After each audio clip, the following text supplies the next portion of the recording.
अगर मैं वहां फेल नहीं होता ग्रेजुएशन के फाइनल ईयर में तो शायद सीजीएल तो ना कर रहा होता। ऐसे क्या पढ़ना है खुद से मैंने अपने स्ट्रेटजी डिवाइस। रीजनिंग में एक टॉपिक होता है सिलॉक्स। कई टीचर्स उसको 150 कोई एक मेथड होता है उससे पढ़ाते हैं, कई टीचर्स उसको कुछ गोल गोल बना के उससे पढ़ाते हैं। इसका जो मेरा पढ़ने का तरीका था वो ये था कि जैसे मैंने कोई टॉपिक देखा, लूसेंट से उसको पढ़ लिया, बेसिक अंडरस्टैंडिंग मिल गई, उसके बाद मैं प्रीवियस ईयर पेपर्स पर जाऊंगा। रात में जैसे मैं 9 बजे बैठा पढ़ने के लिए, तो सुबह 5-6 जब तक मुझे नींद नहीं आएगी तब तक पढ़ूंगा। जैसे ही नींद आने लगेगी एक मॉक दे लूंगा, फिर उसके बाद सो जाऊंगा। हे एवरीवन, वेलकम टू स्टूडेंटो, Devendra this side. Failure failure failure यही सुनने को मिला था once he completely fail his final year of graduation. So क्या था, गुस्सा, शर्म और यही टैग को हटाने के लिए फिर से बेजोड़ मेहनत, लेकिन again fail even railway group D exams. फिर क्या था कि अब तैयारी कैसे करनी है। So finally he made it foreign ministry with the rank of 43 MEA. So today we have with Shivam sir.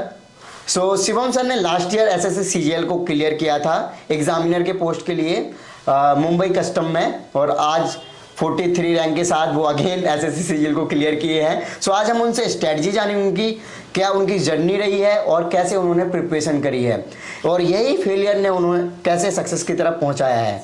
सो अभी तक आपने चैनल को सब्सक्राइब नहीं किया तो चैनल को सब्सक्राइब कर लीजिए, इस वीडियो को लाइक करें।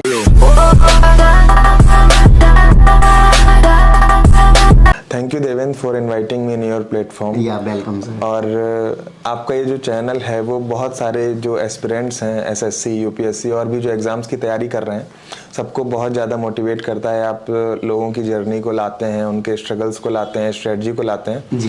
तो इसके लिए बहुत सारे लोग जो मोटिवेट हो रहे हैं उनको आपका शुक्रिया अदा करना चाहिए और मैं भी करता हूँ जी। Thank you. Okay so sir, आप अपने बारे में बताइए कि आपका एजुकेशन बैकग्राउंड क्या है, आपने कैसे तैयारी करी थी, इसके बारे में हम बाद में पूछेंगे। सबसे पहले आप अपने बारे में एजुकेशन बैकग्राउंड बताइए। जनरली लोग जैसे मेरी ऑल इंडिया रैंक 43 आई है तो लोग ये सोचते होंगे कि मेरा जो बैकग्राउंड है वो इंग्लिश मीडियम होगा। राइट। मैंने ग्रेजुएशन में बीटेक किया होगा, तो उनके लिए एक शायद मोटिवेशन रहे। मेरी जो पूरी पढ़ाई है वो यूपी बोर्ड हिंदी मीडियम इससे हुई है।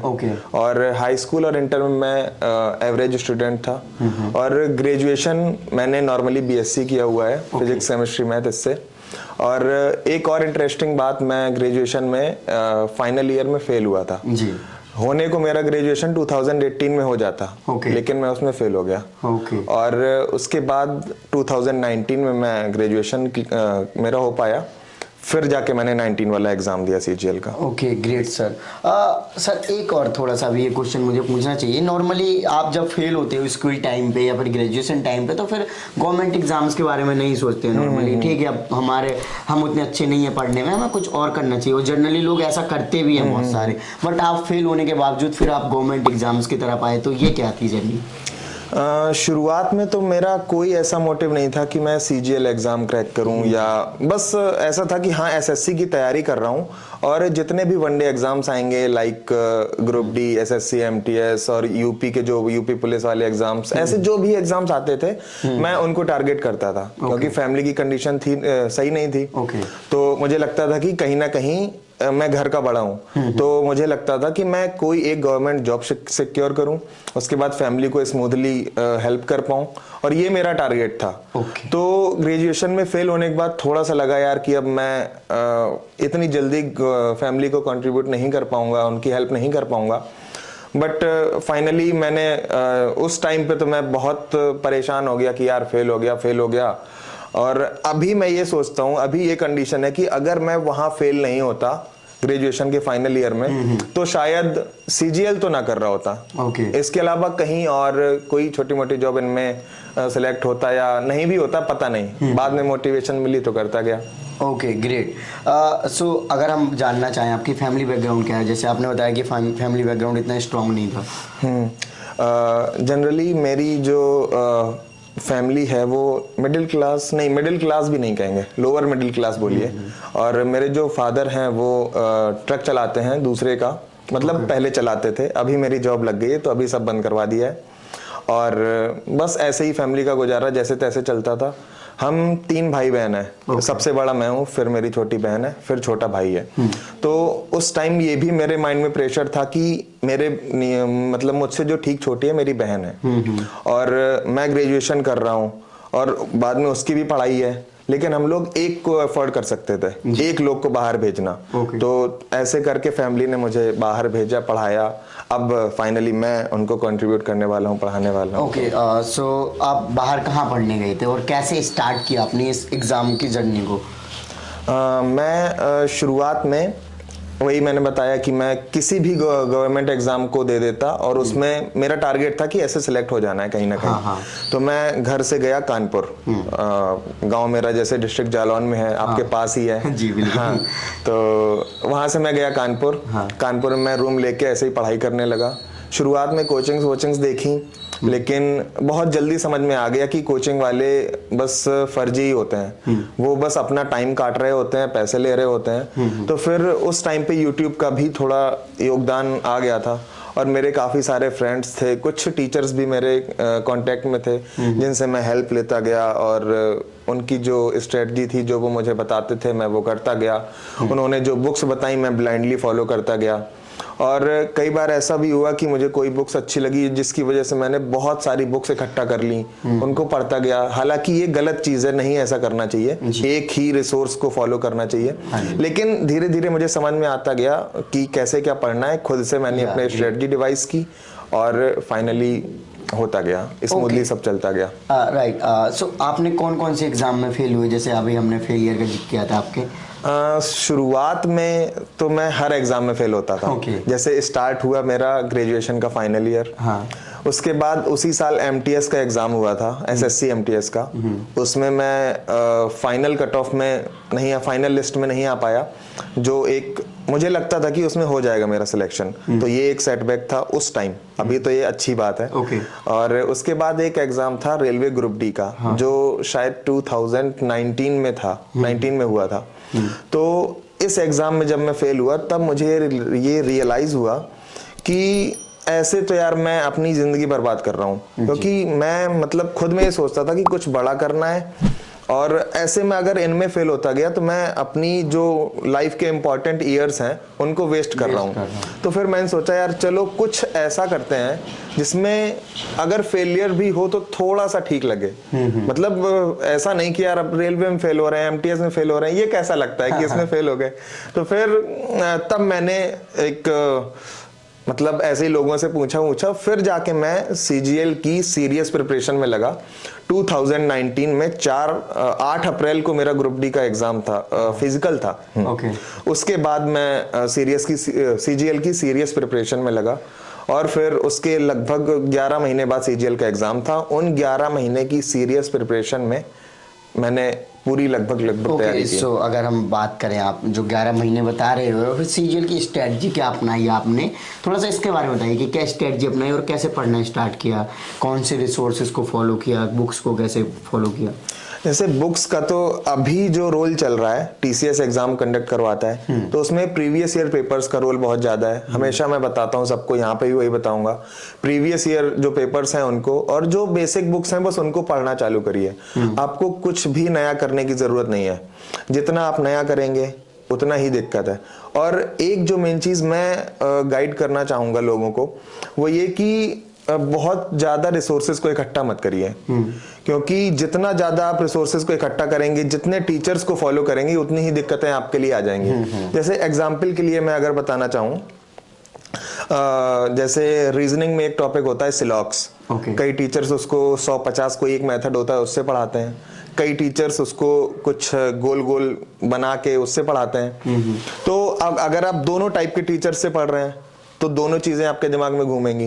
अब जब दोनों चीजें दिमाग में घूमेंगी तो कंफ्यूज रहेंगे कि हमें किस मेथड को यूज करना है। सिमिलरली मैथ में किसी टीचर का पढ़ाने का तरीका है कि वो क्वेश्चन को फॉर्मूले से पढ़ा देगा, कोई बेसिक से पढ़ा देगा, कोई शॉर्ट ट्रिक से पढ़ा देगा। आप तीनों चीजें अपने दिमाग में लेके घूमेंगे, कुछ नहीं हो पाएगा, है ना। तो एक चीज ये समझने वाली है। और जब आप तैयारी कर रहे हैं तो मेनली आपको एक एग्जाम पर भी फोकस करना है, जो मैंने बाद में किया, शुरुआत में नहीं किया। बाद में मैंने सीजीएल पर फोकस किया था। तो वही मैं कि एक एग्जाम पर आप फोकस करिए, उसको प्रायोरिटी बनाइए। अब जैसे प्रायोरिटी का मैं एक एग्जांपल देना चाहूँगा। जैसे मान लो आपकी कोई गर्लफ्रेंड है और आप उसको मान लो प्यार व्यार करते हैं, तो आप उसको प्रायोरिटी बनाएंगे। अगर आपने उसको एज एन ऑप्शन ट्रीट किया तो छोड़ के चली जाएगी, ऐसा होगा ना। तो ऐसे ही अगर आप सीजीएल की तैयारी कर रहे हैं या यूपीएससी की तैयारी कर रहे हैं तो उसको प्रायोरिटी बनाइए, दिन रात उसी में लगे रहिए। अब अगर आप उसको एज एन ऑप्शन लेंगे तो क्यों वो हमारे पास आएगा। हाँ बिल्कुल, ग्रेट।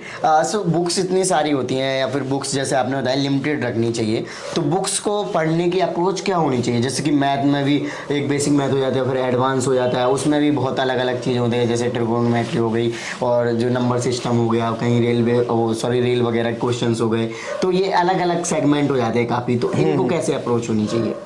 इनको क्या मुझे लगता है शुरुआत में जब आप पढ़ते हैं, कुछ भी नया काम करते हैं, स्ट्रगल्स तो आते हैं, दिक्कतें हमेशा आती हैं, तो बस शुरुआत करना होता है, फिर जाके सब कुछ अब एक टाइम पे अपने आप इजी लगने लगता है। अब जैसे एक मैंने लाइन पढ़ी थी, तुम कितना भी थक गए हो, हार गए हो, हताश हो गए हो, मोटे हो गए हो, पतले हो गए हो और बदलाव चाहते हो, तो बदलाव तुम्हारे कदम उठाने से आएगा। राइट। अब सहानुभूति से तो कुछ होने से रहा, तुम्हें कदम बढ़ाना पड़ेगा। मैथ में कुछ नहीं आ रहा है, पढ़ना चालू करो। एक वीक के अंदर अंदर जो वीक तुम्हारा टॉपिक है, जो टॉपिक तुम्हारा वीक है, एक वीक अगर उसको तुम खुद से दे लो बिना किसी की हेल्प के, तुम्हें कुछ ना कुछ उसमें आने ही लगेगा। थोड़ी किसी की हेल्प ले लो, मास्टर बन जाओगे। थोड़ी और प्रैक्टिस कर लो, उसमें स्पीड ये सब भी आ जाएगी। तो यही मेरा रहता था, अगर मैथ में मेरी कोई चीज वीक है तो मैं उसको सिर्फ उसी को पढ़ूंगा, एक वीक 2 वीक, जब तक मैं उसमें मास्टर नहीं कर जाऊंगा। सेम मेरे हर इंग्लिश, मैथ, जीएस, रीजनिंग सब में मैं यही करता था। हाँ, इंग्लिश में जैसे मैं जैसे मान लो नाउन का चैप्टर है, वो मुझे नहीं आता, मैंने यूट्यूब पे सर्च किया, कुछ मिला, थोड़ा सा मिलेगा, उनको मैं रिलेट करता जाऊंगा, गूगल पर सर्च करूंगा, मुझे कैसे भी करके उस चीज पर मास्टर करना है, मैं लोगों को पढ़ा पाऊं, इस तरीके से पढ़ता था। ओके, सो जीएस का भी बड़ा पोर्शन होता है वैसे तो पढ़ने के लिए, बट जैसे सीजीएल की तैयारी कर रहे हैं तो क्या रिसोर्स को फॉलो करना चाहिए? जैसे बहुत सारे लोग लूसेंट बताते हैं। हाँ, लूसेंट को फॉलो करना चाहिए, लेकिन जो पढ़ने का तरीका है हमारा वो थोड़ा अलग होना चाहिए जी। जैसे मैं आपको बताऊं, जीएस में मेरे 50 में 39.5 मार्क्स थे, सीजीएल 20 में, जिसमें ऑल इंडिया रैंक 43 है। और अगर जीएस में इतने मार्क्स नहीं होते तो मेरी रैंक 100-200 के आसपास होती, बढ़ जाती। तो इसमें मेरा मेन जो रोल रहा वो जीएस का ही रहा। अब जीएस का जो मेरा पढ़ने का तरीका था वो ये था कि जैसे मैंने कोई टॉपिक देखा, लूसेंट से उसको पढ़ लिया, बेसिक अंडरस्टैंडिंग मिल गई, उसके बाद मैं प्रीवियस ईयर पेपर्स पर जाऊंगा, वहां पर देखूंगा कि क्वेश्चंस मुझसे हो रहे हैं या नहीं हो रहे हैं। अगर नहीं हो रहे हैं तो फिर मैं उसको देखूंगा कि यार इसमें ये क्वेश्चन है या नहीं है। अगर नहीं है तो फिर मैं यूट्यूब में जाऊंगा, यूट्यूब में अगर मुझे उस टाइप के क्वेश्चंस नहीं मिले, टीचर ने नहीं पढ़ाया, तो फिर मैं गूगल में जाऊंगा, फिर उसकी एक सेपरेट नोटबुक बनाऊंगा, उसको नोट करूंगा, वहां से प्रैक्टिस कर लिए मैंने प्रीवियस ईयर पेपर से। फिर उसके बाद जो मॉक टेस्ट आते हैं उसमें मैं चैप्टर वाइज प्रैक्टिस करूंगा या सब्जेक्ट वाइज प्रैक्टिस करूंगा अगर वो अवेलेबल है। तो ऐसे और मेरा मेन जो फोकस रहता था वो क्विज पे रहता था। हाँ, और अगर टाइम यूटिलाइज मुझे करना होता था तो मैं चलते फिरते फोन पे क्विज अटेम्प्ट करता रहता था। सो मॉक टेस्ट वगैरह आपने लगाए तो उनकी क्या अप्रोच थी आपकी?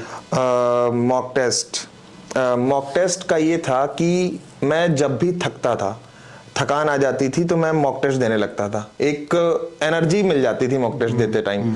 तो एसएससी में तो सबको पता है कि जितना ज्यादा मॉक टेस्ट दोगे उतना ही ज्यादा आपके सिलेक्शन के चांसेस हैं। स्पीड और जितना आपने पढ़ा है वो सब डिलीवर तो आपको एग्जाम में करना है, और असली एग्जाम देने के पहले हमें बहुत सारे एग्जाम्स देने होते हैं। तो वो मॉक टेस्ट जो होता है बहुत सारे एग्जाम्स ही होते हैं। जैसे हम रोज सुबह चाय बिस्किट ये सब खाना वाना खाते हैं ना, वैसे ही मॉक को अपने रूटीन में लाओ। एग्जाम देने जाओ तो बस ये लगे कि यार मॉक ही दे रहे हैं, हम वही चाय पानी ही कर रहे हैं। ओके, सो एसएससी सीजीएल में अभी क्या हुआ है कि पैटर्न चेंज हो गया है। तो I think prelims and mains का दोनों ही अब वेटेज बराबर प्रीलिम्स में हो गया, बराबर मेंस में, चारों सब्जेक्ट का, क्योंकि पहले 2 सब्जेक्ट रहते थे मेंस में। तो अब क्या अप्रोच होनी चाहिए, प्रीलिम्स मेंस की साथ में ही तैयारी होनी चाहिए ना? प्रीलिम्स मेंस की तैयारी तो हम लोग पहले भी साथ में ही करते थे।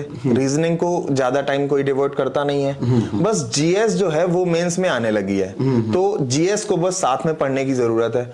और पैटर्न चेंज हुआ है, सिलेबस नहीं। हाँ। तो पढ़ना तो हमें वही है जी। बस जो मेंस में क्या बोलते हैं पैटर्न जो चेंज हुआ है उसमें हमें बस टाइम मैनेज करना है, और टाइम मैनेज करने के लिए जितना ज्यादा मॉक दे लोगे टाइम मैनेज हो जाएगा जी। तो बस उसी पर काम करना है, बाकी सिलेबस सेम है, पढ़ना सब सेम चीजें ही है। ओके, तो लास्ट टाइम आपके कितने मार्क्स आए थे सीजीएल में? 2020 वाले सीजीएल में मेरे 605 मार्क्स थे आउट ऑफ 700। और इस बार कितने आपके? नहीं, ये 20 वाला ही है। okay. और 19 में मेरे 643-4 के अराउंड थे 700 में से। ओके, सो मार्क्स का जो गैप है वो आपने काफी कम किया है ना, नॉर्मलाइज होके हाँ, है ना आपने। तो इसको कैसे गैप करने के लिए क्या पिछली बार आप क्या करते थे और इस बार आपने क्या किया था? 2020 में जो मेरी प्रिपरेशन थी वो बिल्कुल ना के बराबर थी। उसमें काम किया है सिर्फ एक चीज ने, वो है मेरा कॉन्फिडेंस। क्योंकि एक जॉब हाथ में थी। हाँ। बस रिजल्ट नहीं आया था इसलिए सीजीएल 20 का एग्जाम दे लिया था। हाँ। तो कॉन्फिडेंस था एक। हाँ। और कॉन्फिडेंस के साथ जैसे मैं जो 20 वाला एग्जाम था उसके पहले मैंने एक प्राइवेट जॉब स्टार्ट करना शुरू कर दिया था। तो उसमें 7-8 घंटे देने के बाद जो मुझे थोड़ा बहुत टाइम मिलता था, जैसे रास्ते में चलते हुए कहीं करंट अफेयर्स के वीडियो देख लिए, एक मिनट में यूटिलाइज करता था। तो ऐसे ही करके मैंने बस उतना कुछ ज्यादा एफर्ट्स नहीं लगाए, बस एक कॉन्फिडेंस था यार कि इस बार हो जाएगा। बाकी रैंक तो इतनी अच्छी एक्सपेक्टेड नहीं थी, लेकिन एग्जाम अच्छा चला गया, किस्मत साथ थी, हो गया। ओके, सो आपके जब फेल होते थे तो आपके कौन से सब्जेक्ट आपको वीक लगते थे कि हाँ इनके वजह से मैं फेल होता हूँ? शुरुआत में तो सब कुछ वीक था। क्योंकि इंटर करके हम लोग आते हैं तो उसमें जीएस तो हम पढ़ते नहीं है कभी, और ये जो मैथ इसमें आती है वो भी हमने हाई स्कूल के टाइम पढ़ी होती है, तब उतना याद नहीं रहता। 11-12 में। हाँ, और यूपी बोर्ड के लड़के इंग्लिश तो कुछ ज्यादा आता ही नहीं है। और वो रीजनिंग तो मेहनत करते हैं तो सबका हो जाता है। हाँ, तो बस चारों सब्जेक्ट वीक थे, लेकिन धीरे धीरे सब होता चला गया बस। राइट, जैसे आपने जॉब करी है ना, जॉब के साथ पढ़ रहे थे और उस टाइम पे रैंक भी अच्छी आई है। मैं भी बहुत सारे लोगों का इंटरव्यू लिया हूँ, तो आई थिंक वो कहते हैं कि जॉब जब हम करते हैं ना तो प्रोडक्टिविटी बहुत ज्यादा रहती है, क्योंकि हमारे पास लिमिटेड टाइम रहता है। तो आप इसके बारे में क्या कहना चाहोगे? नहीं, ये बिल्कुल सही बात है। जैसे एक मैंने विकास दिव्यकीर्ति सर का वीडियो भी देखा था, उसमें उन्होंने बोला है कि जो सिलेक्शन के चांसेस होते हैं वो वर्किंग प्रोफेशनल्स के ज्यादा होते हैं, जो काम कर रहे होते हैं। उनकी डेडिकेशन, उनका जो एक मिनट यूटिलाइज करना, और वो उनकी इफिशियंसी बढ़ा देता है। जितना ज्यादा इफिशियंसी बढ़ती है, वो 4 घंटे पढ़ते हैं लेकिन वो बराबर होता है 8-9 घंटे के। तो शायद इसी वजह से उनके सिलेक्शंस ज्यादा होते हैं, और लोग ये मान के बैठ जाते हैं कि हम काम कर रहे हैं, हमें टाइम नहीं मिल रहा, हमारा सिलेक्शन कैसे होगा। तो मेरी ये बात अगर आप तक पहुंच रही है तो समझ सकते हैं आप। बिल्कुल। एक चीज और, आपने जैसे बताया आप रात में पढ़ते थे, तो आप क्या रात में मतलब क्या स्लॉट में पढ़ते थे, और रात में पढ़ना आपके लिए क्या प्रोडक्टिव रहा? क्योंकि स्टूडेंट एक साइंटिफिक जो तरीका बोला जाता है कि दिन में पढ़ना चाहिए, रात हमारी सोने के लिए होती है, तो थोड़ा इसके बारे में बताइए। रात सोने के लिए ही होती है, लेकिन अगर दिन में, जैसे अगर मैं दिन में पढ़ रहा हूँ, किसी ने चाय के लिए फोन कर दिया तो फिर मुझे जाना ही जाना है। किसी ने बोल दिया चलो मैच खेलने चलो, मैं अपने आप को रोक नहीं पाऊंगा, क्योंकि ये मैच मेरा फेवरेट था। और भी मतलब कई सारे डिस्ट्रैक्शंस होती हैं, कॉल आ गई। रात में आपको कोई चाय के लिए नहीं बुलाएगा, कोई आपको कॉल नहीं करेगा, है ना, और रात में कोई खेलने नहीं जाएगा। तो ये डिस्ट्रैक्शंस बची। स्लॉट क्या बना? स्लॉट मेरा ये था कि जैसे मैं रात में 8-9 बजे, जैसे मैं सुबह से बताता हूँ, नहीं ऐसे ही सुनिए। रात में जैसे मैं 9 बजे बैठा पढ़ने के लिए, तो सुबह 5-6 जब तक मुझे नींद नहीं आएगी तब तक पढ़ूंगा। जैसे ही नींद आने लगेगी एक मॉक दे लूंगा, फिर उसके बाद सो जाऊंगा। और जैसे मैं आज 5 बजे सो रहा हूँ सुबह, तो अगले दिन 6 बजे सोऊंगा, अगले दिन 7 बजे, अगले दिन 8 बजे। ऐसे करते करते जो दिन था वो मेरे लिए रात, और जो रात थी वो दिन हो गया था। मैं रात में 10 बजे उठ के ब्रश करके फ्रेश होके अखबार लेके या ऐसे पढ़ने बैठता था। तो जैसे लोग दिन में करते हैं वो काम मैं रात में करता था। तो ऐसा रहता था मेरा।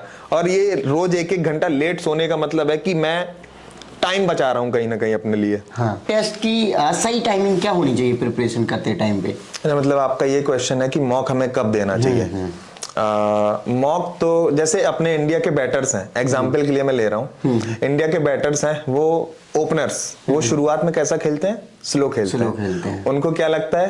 पावर प्ले में पावर बचा के रखनी है। तो वैसा ही कहीं ना कहीं आप सोच रहे हैं, अगर पावर प्ले में पावर बचा के रखेंगे और लास्ट में जाके हिट करेंगे तो क्या होगा? विकेट्स गिरेंगे और स्कोर कम बनेगा। तो सेम चीज यहाँ पे भी है।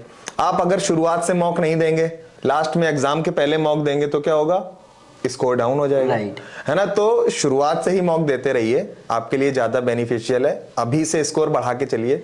ओके, आप ट्रेनिंग भी करते रहे, तो ट्रेनिंग का थोड़ा सा बताइए कैसा रहा? ट्रेनिंग तो किसी भी गवर्नमेंट जॉब में क्रूशियल पार्ट होती है जी। और उसके एक अपने ही अलग मजे होते हैं। हाँ। जैसे मैं अभी एग्जामिनर था तो वहाँ की ट्रेनिंग जो चल रही थी उसमें सारे दोस्तों के साथ मिलना जुलना और जो फैकल्टीज, काफी नई चीजें सीखने को मिलती थी, तो अच्छा एक्सपीरियंस था। बाकी मैं अब मिस करूंगा क्योंकि मैंने बीच में छोड़ दी और मैं यहाँ आके ज्वाइन कर लिया। ओके, सो अगर मैं बात करूँ एग्जाम जब प्रिपरेशन करते हैं, चाहे सीजीएल की करें यूपीएससी की, ये दोनों बड़े एग्जाम्स माने जाते हैं, स्टेट पीसीएस वगैरह, तो लोग कहते हैं सोशल मीडिया या फिर वहाँ की सारी दुनिया से कट होना पड़ता है। तो आपने क्या किया? और काफ़ी बार हमें आस पड़ोस के लोग हो गए, रिलेटिव्स हो गए, इन चीज़ों को लेकर हो गए। जैसे इसमें ये बात बिल्कुल सही है कि सोशल मीडिया से कट होके रहना चाहिए, लेकिन मैं ये मानता हूँ कि रिफ्रेश होने के लिए थोड़ा बहुत इन सब चीज़ों का यूज़ बहुत ज़रूरी है। मैं फेसबुक, व्हाट्सएप, इंस्टा, इनसे कभी नहीं हटा, हमेशा एक्टिव रहता था। हर 2-4 दिन में मैं एक फोटो भी अपलोड कर देता था। जैसे मैं कानपुर में हूँ तो डालूंगा, असम में हूँ, गुवाहाटी में हूँ, चेन्नई में हूँ, जिससे कि जिससे कि जो रिलेटिव नहीं, सॉरी, जिससे कि आस पड़ोस के जो लोग हैं वो थोड़ा रहे कि यार ये क्या कर रहा है, पर पैसे बर्बाद कर रहा है, ठीक कर रहा है। उनको भी खुश रखना बहुत जरूरी है। गर्लफ्रेंड के साथ तो नहीं करी कभी आप लोग? नहीं, उनका भी योगदान था। हाँ। तो ऐसे मैं करता था, सबको खुश रखता था। हाँ, बाकी जो मेरी पढ़ाई वढ़ाई थी वो घर वालों को पता ही रहता था कि ये पढ़ता है, तो उनको ज्यादा इन सबसे फर्क पड़ता नहीं था, तो ऐसा था। ओके, सो लास्ट में कोई मैसेज देना चाहोगे जो फ्यूचर एस्पिरेंट है एसएससी सीजीएल के? एक जो मैं चीज इम्पोर्टेंट जो मुझे लगता है वो आपसे कहना चाहूंगा, वो ये कि आप सीजीएल की तैयारी कर रहे हैं तो बस सीजीएल को ही अपना एम रखिए। बीच में एग्जाम्स के फॉर्म फिल करिए, लेकिन उनके लिए स्पेशल प्रिपरेशन मत रखिए। स्पेशल प्रिपरेशन मत करिए, सीधे आप सीजीएल एग्जाम को टारगेट रख के उसी की प्रिपरेशन करिए। क्योंकि ये चीज होती है ना कि जब 2-3 नाव में हम पैर रख के चलते हैं तो क्या होता है? गिर जाते हैं। तो आप भी गिर जाएंगे डेफिनेटली, लेकिन अगर आप एक एग्जाम की तैयारी करके चलेंगे तो you will succeed, not immediately but definitely. Okay, so thank you so much sir. So friends, आपने देखा कि सर ने इतने अच्छे ढंग से अपनी सारी स्ट्रेटजी, अपनी लाइफ के बारे में, ओवरऑल सारी चीज़ों को आपके साथ डिस्कस किया। सो आई होप कि आपको वीडियो अच्छी लगी होगी, तो इसको लाइक करें और अभी तक आपने चैनल को सब्सक्राइब नहीं किया, चैनल को सब्सक्राइब कर लीजिए। और थैंक यू, जय हिंद।